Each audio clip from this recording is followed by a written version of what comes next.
हरे कृष्णा। तो स्वागत है आप सबका आज के श्रीमद् भगवद गीता क्लास में। तो आज हम जानेंगे कि भगवद गीता क्या है, इसे कैसे पढ़ें, इसका जीवन में क्या उपयोग है, क्या पर्पस है, इसके क्या लाभ हैं। ये सब कुछ आज हमें पता चलेगा। तो भगवद गीता, ये जो पर्टिकुलर वर्ड है, इसका मीनिंग क्या है? तो भगवद गीता, भगवत मतलब भगवान, गीता मतलब सॉन्ग, गाना। तो भगवान के द्वारा गाया गया या कहा गया गीत, उसको कहा गया है भगवत गीता। तो भगवान श्री कृष्ण के अमृतमय मुख से ये अमृत रूपी भगवत गीता निकली है, जिसने जो अर्जुन ने उसका पान किया है इस भगवत गीता का, और संसार में सभी प्राणियों का मार्गदर्शन करने के लिए ये भगवत गीता अपीयर हुई है। तो भगवत गीता में कितने श्लोक हैं? भगवत गीता में टोटल 700 श्लोक हैं। भगवत गीता क्या है? या ये कोई ड्रामा है, ये कोई नाटक है, या फिर कोई पोयम है? नहीं, भगवत गीता एक वार्तालाप है, एक कॉन्वर्सेशन है भगवान श्री कृष्ण और अर्जुन के बीच में। इसमें भगवत गीता के अंदर टोटल 4 पात्रों की बात की गई है मेनली, जो कि बोल रहे हैं। मेनली धृतराष्ट्र, संजय और अर्जुन और श्री कृष्ण, ये 4 पात्र हैं जो इस प्रकार से जिनका कॉन्वर्सेशन चल रहा है, वार्तालाप चल रहा है। और कई बार लोग दुर्योधन और द्रोणाचार्य को भी मध्य में रखते हैं, और क्योंकि उनके डायलॉग्स भी हैं इसके अंदर। तो जब भगवान श्री कृष्ण बोलते हैं तो बोलते हैं कि श्री भगवान वाचा। जब अर्जुन बोलते हैं तो ऐसा लिखा गया अर्जुन वाचा। जब संजय बोलते हैं तो बोले गए संजय वाचा, और धृतराष्ट्र बोलते हैं तो श्री धृतराष्ट्र वाचा। पर यहाँ पे आप देखेंगे कि भगवत गीता में जो भी पात्र हैं उनका नाम लेके लिखा गया। जैसे अर्जुन बोल रहे हैं तो अर्जुन वाचा आता है, धृतराष्ट्र बोलते हैं धृतराष्ट्र वाचा होता है, आया है, और जब संजय बोलते हैं तो संजय वाचा आया है। पर जब भगवान श्री कृष्ण बोलते हैं तो स्पेसिफिकली ऐसा लिखा आया है कि श्री भगवान वाचा। श्री वेद व्यास ने क्या लिखा है? श्री कृष्ण वाचा नहीं लिखा है, उन्होंने लिखा है श्री भगवान वाचा। क्यों? क्योंकि वेद व्यास यहाँ पे भगवान श्री कृष्ण की पर्सनल, भगवान श्री कृष्ण को और जो दूसरे वक्ता हैं, जो दूसरे पात्र हैं अर्जुन, धृतराष्ट्र, संजय, इनसे अलग कर रहे हैं। क्योंकि भगवान श्री कृष्ण और इनमें बहुत बहुत डिफरेंस है।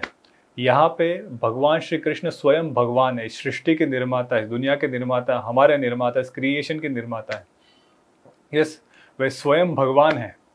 तो इसीलिए क्या, और वही क्या है, व्यक्ति को वास्तविक मार्गदर्शन दे सकते हैं। इसीलिए क्या है, जब कभी भी भगवत गीता में श्री कृष्ण, भगवान श्री कृष्ण बोलेंगे तो श्री भगवान वाचा आता है, श्री कृष्ण वाचा नहीं है, क्योंकि वे स्वयं परम पिता परमात्मा भगवान हैं।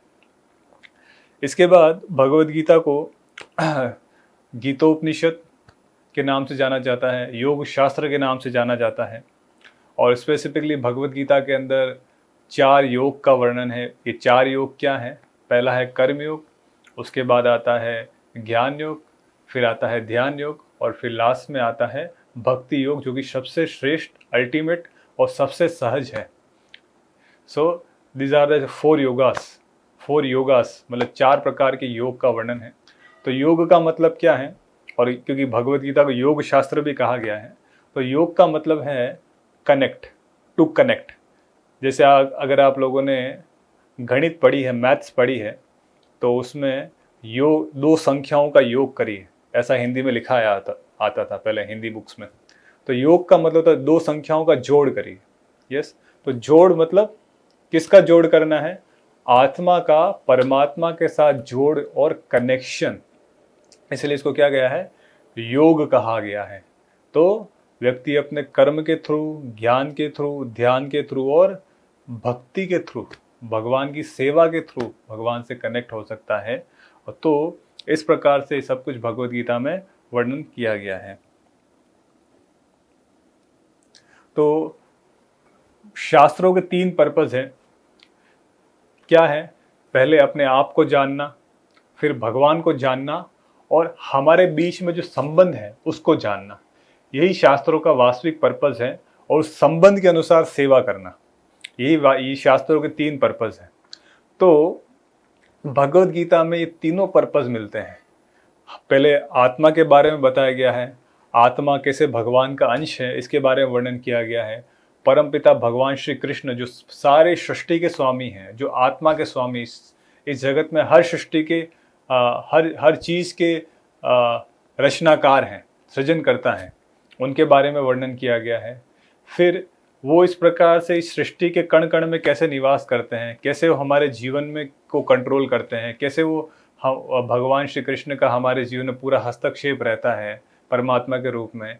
तो ये सब कुछ वर्णन किया गया है।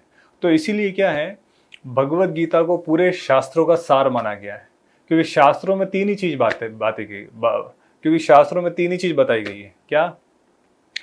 मैं कौन हूँ, मेरा अस्तित्व क्या है, भगवान कौन है, उनका अस्तित्व क्या है, और हम दोनों के बीच में रिलेशन क्या है, हम उनसे कनेक्ट कैसे हों, उनकी सेवा कैसे करें। तो तीनों पर्पस हमको भगवत गीता के अंदर मिलते हैं। इसलिए भगवत गीता एक कंप्लीट शास्त्र है, सारे शास्त्रों का सार है।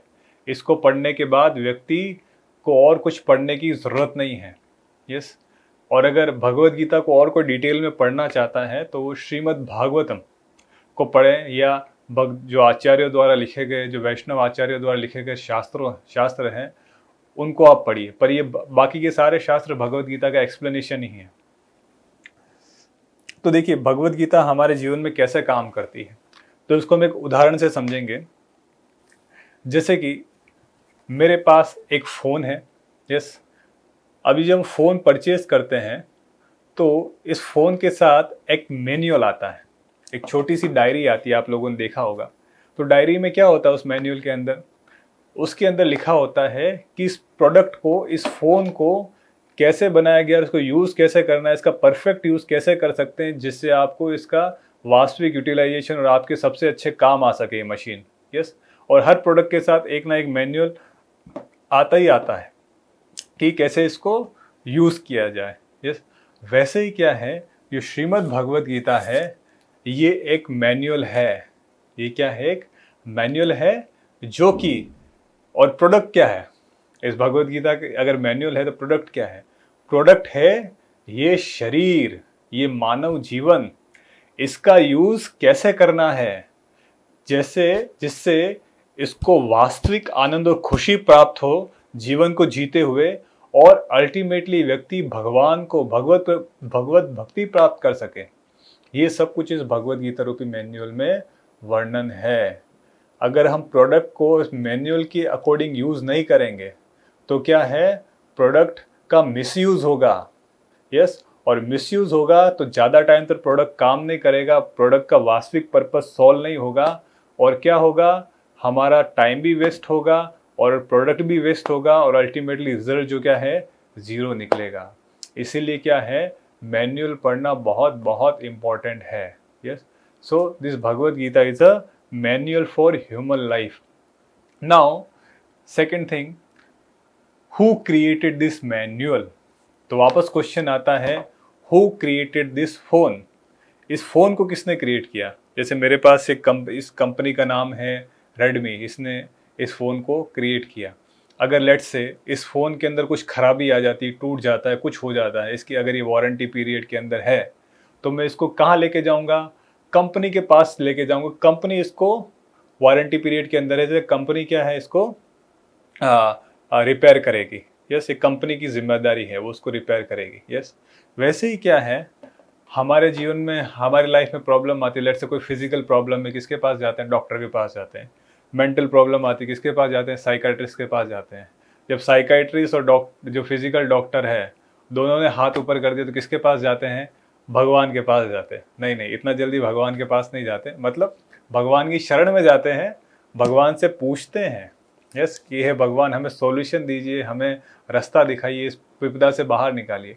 तो भगवान ने सारे सॉल्यूशन, सारी विपदाओं का हल भगवत गीता यथारूप के अंदर दे दिया है। यस। हमें और कुछ खोजने की ज़रूरत नहीं है, हमें केवल भगवत गीता को अपने जीवन में अप्लाई करना है।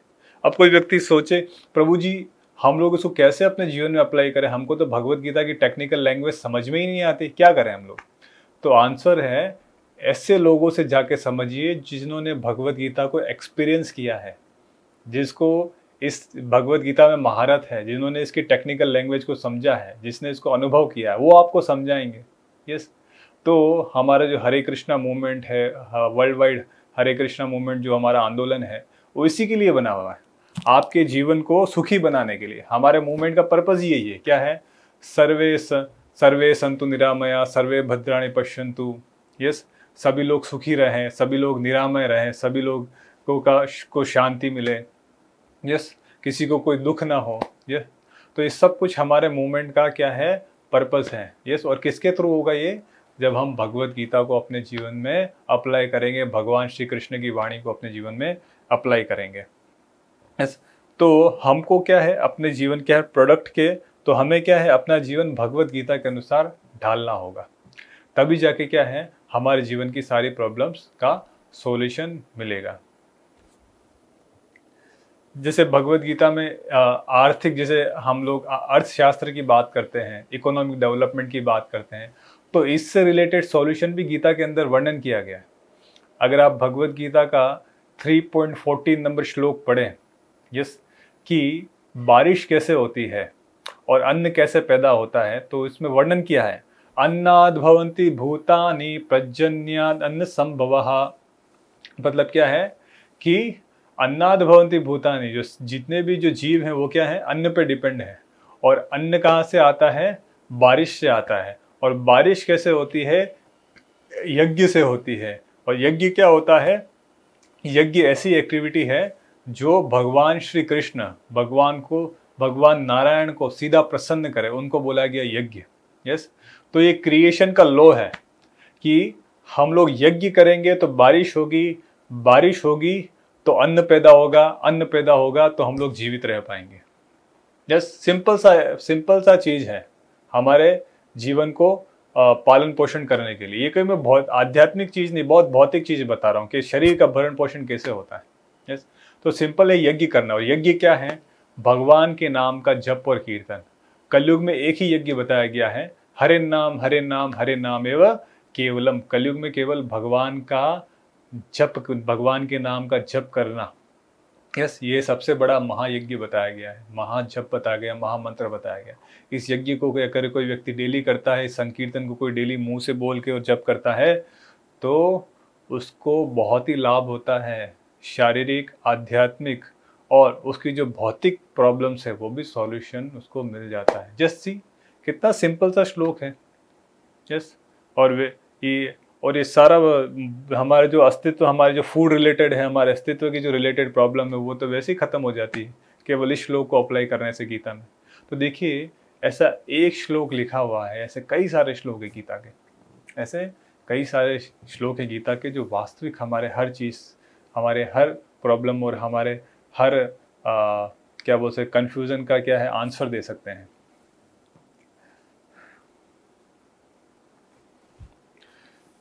तो जैसे मैंने आपको समझाया था कि जो कंपनी है, यस, वो फ़ोन को क्या बनाती है? अपने अनुसार बनाती है। यस, वो क्या है? अपने अनुसार बनाती है। अपने अनुसार इन द सेंस ऑफ लोगों को कैसे ज़्यादा से ज़्यादा हेल्पफुल हो।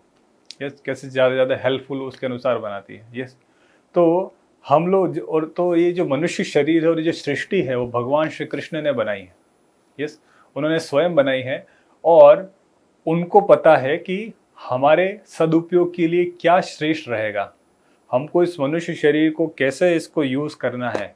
यस, जैसे उदाहरण के तौर पे मेरे फ़ोन में पावर बटन है, अगर इसमें पावर बटन को दबा के मैं ऐसा बोलूँ इसको लॉ कि इससे फ़ोन लग जाए, तो क्या इससे फ़ोन लगेगा?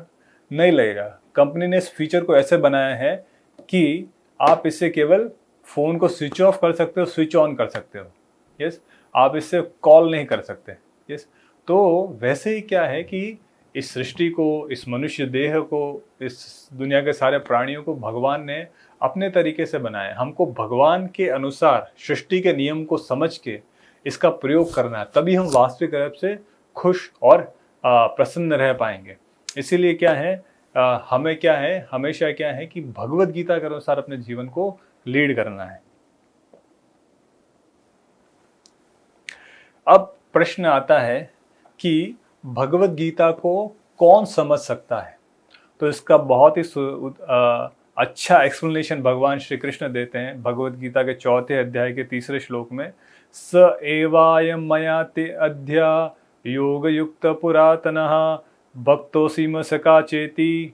मतलब इसका मतलब क्या है, ये जो भगवद गीता का जो योग शास्त्र का जो ज्ञान है, ये मैंने आपको क्यों बताया है? क्योंकि आप मेरे भक्त हैं और आप मेरे मित्र हैं। ये किसको बोल रहे हैं? भगवान श्री कृष्ण।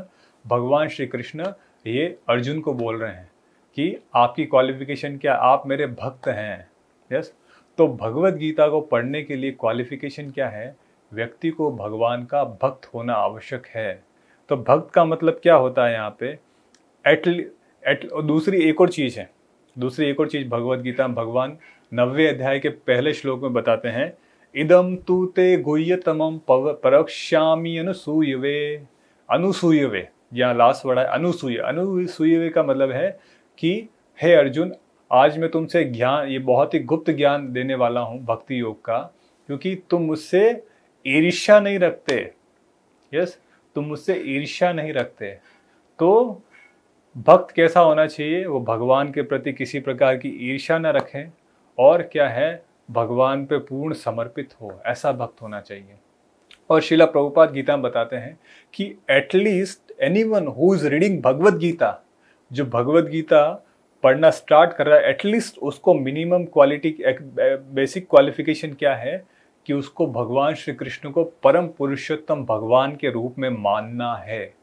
कि यहाँ पे जो कुछ भी बोल रहे हैं, कोई ऑर्डिनरी पर्सन नहीं बोल रहा है, इस सृष्टि के स्वामी, मेरे स्वामी, क्रिएटर, ईश्वर, वो बोल रहे हैं। तो ये मिनिमम क्वालिफिकेशन है गीता पढ़ने के लिए। एटलीस्ट ही शुड अंडरस्टैंड कि Krishna is a supreme personality of Godhead. He should accept this fact, then his Bhagavad Gita reading is very fruitful. तो in that way, in that this little qualification one should have. Yes. Now another question comes, how to read Gita? Gita को कैसे पढ़े हम लोग? Yes. तो जैसे इसका एक एग्जाम्पल से हम कनेक्ट करते हैं कि जैसे आपको कोई बीमारी हो गई है, यस, तो आप किसकी एडवाइस पे जाएंगे? डॉक्टर आपको जो दवाई देगा या प्रिस्क्रिप्शन देगा वो लेंगे, या आपका फ्रेंड एडवाइस देगा वो लेंगे?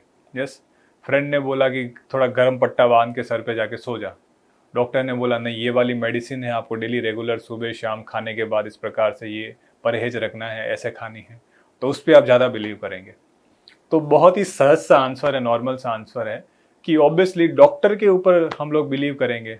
यस, क्योंकि फ्रेंड डॉक्टर थोड़ी है। यस, कोई फ्रेंड डॉक्टर हो सकता है, अगर वो डॉक्टर है फ्रेंड तो ले सकते हैं एडवाइस, पर अगर फ्रेंड डॉक्टर नहीं है, यस, तो क्या करेंगे? तो हम लोग डॉक्टर की एडवाइस पे हमारी मेडिसिन लेंगे। यस, क्योंकि उसको एक्सपीरियंस है, उसने उस चीज़ की स्टडी करी है, उसने उसको चीज़ को समझा है। Yes, so that kind of person we should approach to read Bhagavad Gita. Yes, तो इसीलिए क्या है, शास्त्र में वर्णन है कि हमको भी क्या है, गुरु शिष्य परंपरा को अप्रोच करना चाहिए। किसको अप्रोच करना चाहिए? गुरु शिष्य परंपरा को अप्रोच करना चाहिए। अब गुरु शिष्य परंपरा क्या होती है? गुरु शिष्य परंपरा इस प्रकार से है कि एक गुरु अपने शिष्य को ज्ञान देते हैं, यस, और उसको आध्यात्मिक रूप से स्ट्रांग बनाते हैं, उसको शुद्ध भक्त बनाते हैं। जब वो भक्त शुद्ध बनता है और जब उसके गुरु उसको ऑर्डर देते हैं, जब उसके गुरु उसको ऑर्डर देते हैं गुरु बनने के लिए, यस, तब वो जाके क्या है, और गुरु बन के दूसरे अपने जो शिष्य बना के उनको प्रचार करता है, उसको बोला गया गुरु शिष्य परंपरा। पर तो ये क्या है, इसको बोलते हैं डिसाइप्लिक सक्सेशन, इसको बोलते हैं चेन, डिसाइप्लिक सक्सेशन चेन। अगर आप भगवद गीता यथारूप पढ़ेंगे तो आप उसके इंट्रोडक्शन के बाद में ही आता है। तो Bhagavad Gita as it is में वर्णन है इसके अंदर कि इंट्रोडक्शन में पूरी गुरु शिष्य परंपरा का वर्णन है। तो गुरु शिष्य परंपरा में क्या होता है, देखिए कि एक गुरु अपने शिष्य को ज्ञान देता है, और वो जो ज्ञान है, जब वो शिष्य गुरु बनते हैं तो एज इट इज अपने दूसरे शिष्य को ट्रांसफर करता है, बिना किसी क्या है स्पेकुलेशन के, बिना कुछ जोड़े, बिना कुछ घटाए, बिना कुछ अपना ऐड किए, एज इट इज उस ज्ञान को ट्रांसफर करते हैं, उसको बोला गया गुरु शिष्य परंपरा। यस। तो भगवद गीता के 4थे अध्याय के पहले श्लोक में भगवान श्री कृष्ण बताते हैं इस प्रकार से कि ये जो ज्ञान है पहले नष्ट हो गया था, पर गुरु शिष्य परंपरा के माध्यम से ये पहले जाना जाता था, पर बीच में क्या गुरु शिष्य परंपरा भ्रष्ट हो गई। भ्रष्ट कैसे हो गई कि बीच में किसी जो भी व्यक्ति आए उन्होंने इस ज्ञान को या तो आगे नहीं बढ़ाया या फिर अपना कुछ घटा दिया या जोड़ दिया। यस। तो इससे क्या परंपरा भ्रष्ट हो गई। तो भगवान वापस क्या है, वापस अर्जुन से इस गुरु शिष्य परंपरा को स्टार्ट कर रहे हैं। यस। तो गुरु शिष्य परंपरा आई थिंक आपको क्लियर हो गया होगा कि किस प्रकार से ये नॉलेज को ट्रांसफर करता है। यस। इसमें स्पेकुलेशन, इस प्रकार से अपनी मनगढ़ंत विचारधारा जोड़ना कुछ भी नहीं है इसके अंदर।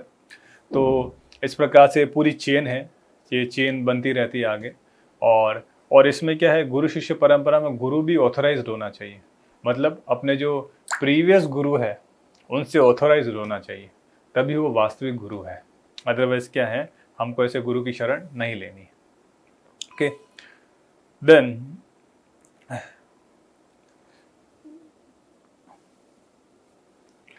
इसमें इसी गुरु शिष्य परंपरा में एक छोटा सा एग्जाम्पल भी आता है। अगर आप पुराने समय में आपने देखा होगा कि जब पहले के टाइम में लोग लेटर लिखते थे, संदेश लिखते थे एक दूसरे को राइटिंग में, तो एक लाल बॉक्स में जाके क्या लेटर को ड्रॉप करते थे। यस। तो लाल बॉक्स में जब लेटर को ड्रॉप करते थे तो वो वहाँ से वो जो लेटर है, जो पोस्टमैन है वहाँ से लेके पोस्ट ऑफिस लेके जाता है। पोस्ट ऑफिस से उसमें सील वगैरह लग के वो ट्रांसपोर्टेशन, ट्रेन, फ्लाइट उसमें जाता है। उसके बाद वो उस पर्टिकुलर व्यक्ति के शहर में जाता है और वहाँ से फिर वहाँ का जो पोस्टमैन है उस व्यक्ति के घर तक वो लेटर पहुँचाता है। यस। अगर कैसा हो, मैं ऐसा ही एक लाल कलर का बॉक्स आपके घर के पास में रख दूँ और उस पर लिख दूँ डाक पेटी। Yes, as it is. पर क्या आपको इसमें, अगर आप उसमें कोई लेटर डालें तो क्या वो किसी व्यक्ति तक पहुंचेगा जिसको भी आपने लेटर लिखा है? नहीं पहुंचेगा। क्यों? क्योंकि वो गवर्नमेंट द्वारा ऑथोराइज नहीं है, पोस्ट ऑफिस द्वारा ऑथोराइज नहीं है। वैसे ही क्या है कि गुरु भी ऑथोराइज होना चाहिए, गुरु शिष्य परंपरा में आना चाहिए। शास्त्रों में वर्णन है 4 प्रकार की गुरु परंपराएं हैं, पद्म पुराण के अंदर वर्णन है। यस। ब्रह्म संप्रदाय, रुद्र संप्रदाय, श्री संप्रदाय और कुमार संप्रदाय। तो श्री संप्रदाय है वो लक्ष्मी जी से स्टार्ट होता है, जिसमें रामानुजाचार्य उनके आचार्य हैं। जो रुद्र संप्रदाय है वो विष्णु स्वामी से स्टार्ट होता है, जिसमें भगवान शिव से स्टार्ट होता है और उनके जो आचार्य हैं विष्णु स्वामी हैं। और जो कुमार संप्रदाय है वो 4 कुमार से स्टार्ट होता है, सनक, सनातन, सनत और सनक। और इनके जो आचार्य हैं वो निम्बार्काचार्य हैं। और हमारा जो संप्रदाय है, जो इस्कॉन हरे कृष्णा मूवमेंट का संप्रदाय है, वो क्या है, वो है ब्रह्म मध्व गौड़ीय संप्रदाय। तो हमारा जो संप्रदाय है वो ब्रह्मा जी से स्टार्ट होता है, मध्वाचार्य इसके आचार्य हैं। और बाद में क्योंकि ये परंपरा गौड़ीय मतलब बंगाल से स्टार्ट हुई है, कनेक्शन इसके जो रूट हैं साउथ से बंगाल तक गए हैं, तो इसलिए क्या है, इसको गौड़ीय संप्रदाय भी बोला गया है। ब्रह्म मध्व गौड़ीय संप्रदाय, इस प्रकार से संप्रदाय हैं। तो ऐसे संप्रदाय से जब नॉलेज लेते हैं तो हमको परफेक्ट नॉलेज प्राप्त होता है। देन हमारा भगवद गीता पढ़ना साक्षात्कार होता है और हम अपने जीवन में बहुत खुश और हैप्पी रहते हैं। देखिए, आप अगर सिंपल सा है कि कोई व्यक्ति बोले गीता पढ़ने से क्या होगा, अर्जुन की प्रॉब्लम का क्या सॉल्यूशन हुआ। देखिए, अर्जुन की प्रॉब्लम का क्या सॉल्यूशन हुआ। देखिए, अर्जुन, अगर आप पहला चैप्टर पढ़ें गीता का तो उसमें अर्जुन पहले चैप्टर में बोल रहा है कि मेरा सर चकरा रहा है, मेरा शरीर धूज रहा है, हाथों से उसके धनुष फिसल गया है और तरह तरह के आर्ग्यूमेंट दे रहा है और पूरा इमोशनल हो चुका है और मतलब उसने फाइट करने से मना कर दिया है। और उसने एक चीज़ अच्छी करी, क्या किया, उसने भगवान श्री कृष्ण को समर्पण किया। शिष्यस्ते अहम शादिमाम त्वाम प्रपन्नम। उसने राइट पर्सन को जाके अप्रोच किया, ऑथोराइज पर्सन को अप्रोच किया, स्वयं भगवान को अप्रोच किया। यस। तो वैसे ही क्या हमारे जीवन में ऐसा कुछ ऐसा कुछ प्रॉब्लम आता है, कन्फ्यूज़न आता है, तो हमें हमेशा क्या है, भगवान को समर्पण करना है। भगवान को कैसे समर्पण करना है, भगवान को समर्पण करना है मतलब मंदिर में तो जाना है, ऐसा नहीं कि मंदिर नहीं जाना, पर भगवद गीता पढ़ना है, भगवान को समझना है, भगवान बोलना क्या चाहते हैं हमसे। अर्जुन के प्रश्नों को अपने प्रश्न बनाने हैं, वही वास्तविक प्रश्न है, बाकी सारे प्रश्न प्रश्न नहीं है। यस, वो तो ऐसे फालतू के प्रश्न है, वास्तविक प्रश्न ये प्रश्न है, अर्जुन के प्रश्न। यस, और भगवान उसका क्या उत्तर दे रहे हैं। और अगर अर्जुन के प्रश्न हमारे प्रश्न नहीं है तो अपने आप को उस काबिल बनाना है। यस, कि वो प्रश्न हमारे हो। यस, और अर्जुन कोई मतलब साधु सन्यासी नहीं था। ट्राई टू अंडरस्टैंड, अर्जुन स्वयं क्या है, एक गृहस्थ व्यक्ति था जिसकी 4 वाइफ थी। आज के टाइम में एक व्यक्ति एक वाइफ नहीं संभाल पाता, अर्जुन की 4 पत्नियां थी। वो खुद बड़ा एक राजनेता था, पॉलिटिशियन था, मैनेजर था, क्षत्रिय था, सब कुछ करके वो राज्य चला रहा था और भगवत गीता को फॉलो कर रहा था। तो क्या हम नहीं कर सकते? यस, पारिवारिक लाइफ में फॉलो कर सकते हैं इसको। ऐसा नहीं कि नहीं, बहुत सिंपल है, बस थोड़ा समझ में आना चाहिए। और समझने के लिए आप भक्तों को अप्रोच करें, समझिए, गीता को पढ़े, नहीं समझ में आए तो हमसे पूछिए। Yes, so we need to read Bhagavad Gita, this is compulsory, we have to go in the shelter of Krishna. Yes, और आप देखिए 18वें चैप्टर में अर्जुन क्या बोल रहा है, मैं अब पूरी तरह से शांत हो चुका हूँ, मैं अपने विवेक में आ चुका हूँ, मेरा मन शांत हो गया है, I am very happy now, I am satisfied now, अब मैं करिष्य वचनम तो, अभी ये भगवान श्री कृष्ण को बोल रहा है, आप जैसे बोलेंगे वैसा मैं करूँगा। यस, तो कम्प्लीटली सरेंडर हो चुका है, कंपेरिजन की सारी कन्फ्यूजन्स चली गई है। तो यहाँ पे अगर आप देखने के लिए देखें तो सॉल्यूशन क्या हुआ, अर्जुन युद्ध नहीं करना चाहता था। यस, अर्जुन की क्या इच्छा थी, मेरे को युद्ध नहीं करना है। तो भगवान श्री कृष्ण ने क्या बोला, तू पीछे बैठ जा और मैं युद्ध करूँ तेरे लिए। या भगवान श्री कृष्ण ने कुछ चमत्कार दिया, यस, कि या कुछ ऐसे उसको ऐसा बोल दिया, नहीं तू ही युद्ध जीतेगा इस प्रकार से। यस, या भगवान कृष्ण ने उसकी पार्टी चेंज कर दी, ऐसा करो कि तुम कौरवों की पार्टी में चले जाओ। यस, ऐसा तो नहीं किया ना, भगवान श्री कृष्ण ने उसको केवल नॉलेज दिया। यस, तो पहले ये अध्याय 1 से लेकर अध्याय 18 के बीच में चेंज क्या हुआ, चेंज ये हुआ, अर्जुन का दृष्टिकोण चेंज हुआ, अर्जुन का परसेप्शन चेंज हुआ। यस, पहले जो वो दुनिया देख रहा था, सिचुएशंस को देख रहा था, वो कैसे देख रहा था, वो अपनी आंखों से, अपने लिमिटेड परसेप्शन से, अपने लिमिटेड एक्सपीरियंस, अनुभव, दृष्टिकोण से दुनिया को देख रहा था। पर जब उसने भगवान श्री कृष्ण से मार्गदर्शन प्राप्त किया, जब उसने भगवान की विजन से दुनिया को देखा, दृष्टिकोण देखा, जब उसने विराट रूप देखा, और विराट रूप भी नहीं तो भी मतलब सारा ज्ञान उसने पहले ही एक्सेप्ट कर लिया। अगर आप देखें भगवत गीता, अगर पढ़ें 10वां अध्याय, विराट रूप तो भगवान श्री कृष्ण ने बाद में बताया। 10वें अध्याय तक अर्जुन पूरा संतुष्ट हो चुका था। इवन अर्जुन ने इतना बोल दिया भगवान को, परम धाम, परम ब्रह्म, परम धाम, परमेश्वर, परम भमा, मतलब क्या है कि आप परम धाम हैं, you are the supreme abode, आप सुप्रीम प्यूरिफायर हैं, आप परम परमेश्वर भगवान हैं। ये सब कुछ अर्जुन ने पहले ही मान लिया। यस, क्योंकि 10वें अध्याय तक सेटिस्फाई हो गया वो। 11वें अध्याय में भगवान ने विराट रूप बताया, ये जो फिजिकल फॉर्म था। यस, तो विराट रूप भले हमें दिखे ना दिखे, यस, फिजिकल आंखों से, पर जब हमने गीता पढ़ लेंगे ना तो हमारा पूरा परसेप्शन चेंज हो जाएगा, भगवान के दृष्टिकोण से दुनिया को देखेंगे। दुनिया के हर जगह में सॉल्यूशन मिलेगा, कहीं पे भी हम परेशानी में नहीं आएंगे। यस, बस देर है तो इस बात की कि कब आप भगवान के तरफ अपना मुख मोड़ें और भगवत गीता रूपी अमृत का पान करें और अपने जीवन का वास्तविक सॉल्यूशन प्राप्त करें, अपने जीवन में वास्तविक सुख प्राप्त करें। So this is the conclusion.